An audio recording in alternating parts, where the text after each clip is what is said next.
एक स्थान पर एक ब्राह्मण और उसकी पत्नी बड़े प्रेम से रहते थे, किंतु ब्राह्मणी का व्यवहार ब्राह्मण के कुटुंबियों से अच्छा नहीं था।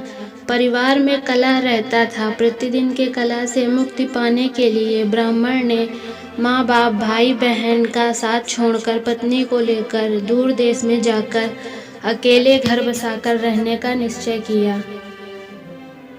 यात्रा लंबी थी। जंगल में पहुंचने पर ब्राह्मणी को बहुत प्यास लगी।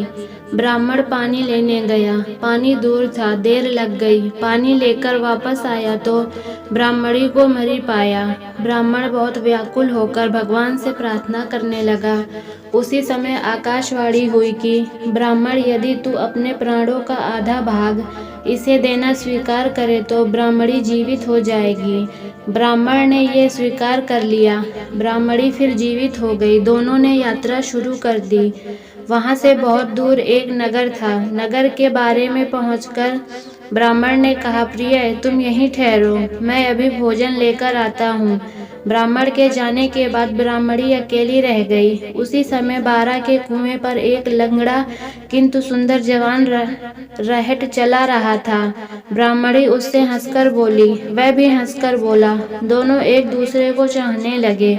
दोनों ने जीवन भर एक साथ रहने का प्रण कर लिया। ब्राह्मण जब भोजन लेकर नगर से लौटा तो ब्राह्मणी ने कहा, यह लंगड़ा व्यक्ति भी भूखा है, इसे भी अपने हिस्से में से दे दो। जब वहां से आगे प्रस्थान करने लगे तो ब्राह्मणी ने ब्राह्मण से अनुरोध किया कि इस लंगड़े व्यक्ति को भी साथ ले लो, रास्ता अच्छा कट जाएगा। तुम जब कहीं जाते हो तो मैं अकेली रह जाती हूँ। बात करने को भी कोई नहीं होता। इसके साथ रहने से कोई बात करने वाला तो रहेगा। ब्राह्मण ने कहा, हमें अपना भार उठाना ही कठिन हो रहा है, इस लंगड़े का भार कैसे उठाएंगे? ब्राह्मणी ने कहा, हम इसे पिटारी में रख लेंगे। ब्राह्मण को पत्नी की बात माननी पड़ी। कुछ दूर जाकर ब्राह्मणी और लंगड़े ने मिलकर ब्राह्मण को धोखे से कुएं में धकेल दिया। उसे मरा समझकर वे दोनों आगे बढ़े। नगर की सीमा पर राज्य कर वसूल करने की चौकी थी। राज्य पुरुषों ने ब्राह्मणी की पटारी को जबरदस्ती उसके हाथ से छीन कर खोला तो उससे वह लंगड़ा छिपा था।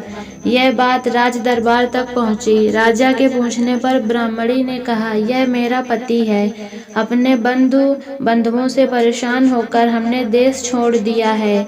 राजा ने उसे अपने देश में बसने की आज्ञा दे दी। कुछ दिन बाद किसी साधु के हाथों कुएं से निकाले जाने के उपरांत ब्राह्मण भी उसी राज्य में पहुंच गया। ब्राह्मणी ने जब वहां उसे देखा तो राजा से कहा कि यह मेरे पति का पुराना वैरी है, इसे यहाँ से निकाल दिया जाए या मरवा दिया जाए। राजा ने उसके वध की आज्ञा दे दी। ब्राह्मण ने आज्ञा सुनकर कहा, देव, इस स्त्री ने मेरा कुछ लिया है, वह मुझे दिलवा दिया जाए। राजा ने ब्राह्मणी को कहा, देवी, तूने इसका जो कुछ लिया हुआ है सब दे दे।